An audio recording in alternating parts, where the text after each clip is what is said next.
I'm asking the bigger question of who am I? Who am I really? My answer is I am God's child. I am that which is born of all that is. I am, as Pierre de Chardin said, a spiritual being having a human experience, come trailing the breath of the ancestors yet, but trailing the breath of the angels, and understanding that because I am connected to the source of all that is possible for me. And what do I want? I don't want to just be successful in the world. I don't want to just make a mark or have a legacy. The answer to that question for me is I want to fulfill the highest, truest expression of myself as a human being. I want to fulfill the promise that the Creator dreamed when He dreamed the cells that made up me. What do I want? You must have some kind of vision for your life. Even if you don't know the plan, you have to have a direction in which you choose to go. I never was the kind of woman who liked to get in a car and just go for a ride. You want to be in the driver's seat of your own life, because if you're not, life will drive you. Knowing who you really are in this space and time that we embody. That's number one. What do you want? Who are you? Number two, you must find a way to serve. Martin Luther King said that not everybody can be famous, but everybody can be great, because greatness is determined by service. Now, we live in a world where everybody wants to be famous and where we admire people for just being famous.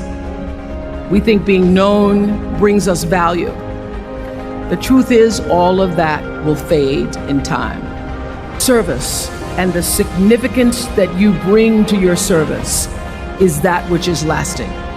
So to be able to, whatever your occupation or job or talent or gift is, our honorees today getting doctorate degrees, to apparently opposite fields, HIV and AIDS and the spoken word.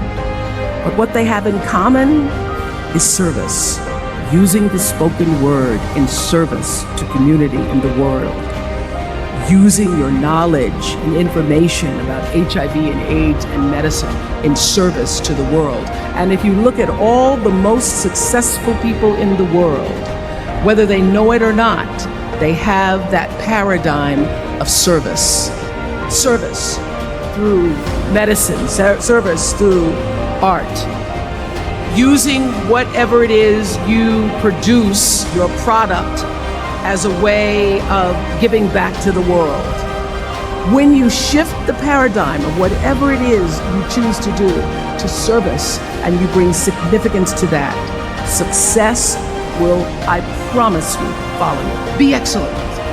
Let excellence be your brand. Everybody talks about building a brand. I never even knew what that was. When people say, you're a brand, I would say, no, I'm just Oprah.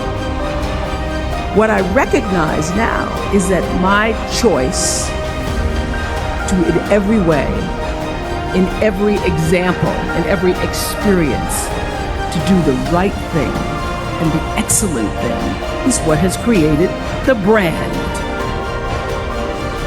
Years ago, I did an ad for Revlon for an ad they were doing called Unforgettable Women. And what I know is that when you are excellent, you become unforgettable. People remember you. You stand out. Regardless of what it is, you become an unforgettable woman. And that is what we all want. We want to be unforgettable and not forgettable. So doing the right thing, even when nobody knows you're doing the right thing, will always bring the right thing to you. I promise you that. Why? Because the third law of motion is always at work. For every action, there's an equal and opposite reaction. That is so true in all of our lives. Everything you even try to do to me, already done to you. So you don't have to worry about revenge or getting back at somebody, making sure they pay. You just have to do the right thing, and the right thing will follow you even when people don't support it. I remember many times on my show. There are many shows y'all never saw. And the reason you didn't see them is because I got the last vote.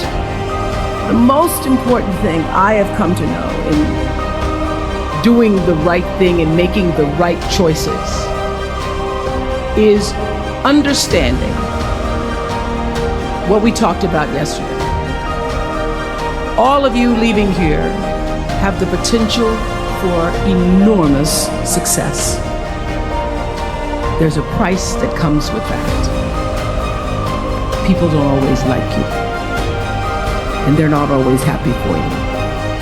And if you surround yourself with people who are not accustomed to your success, they become fearful, they become scared, because you are reflecting back something to them that they don't recognize.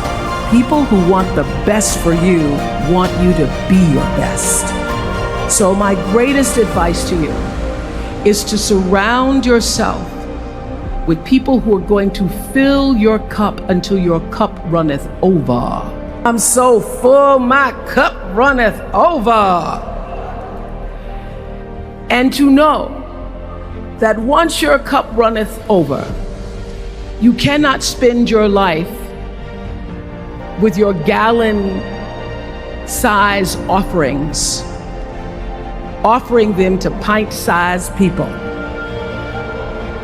You have got to surround yourself with gallon-sized people who can hang in the same company with you, so that you're not offering your gallons to those little pints out there who can't hold it anyway.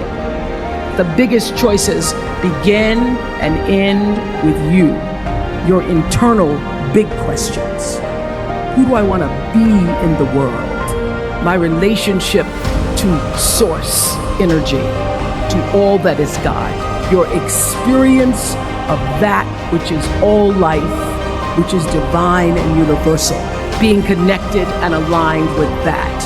When you are tuned in and charged into that, whenever you feel empty, you go inside yourself and you connect to the source, and you know that all things are possible.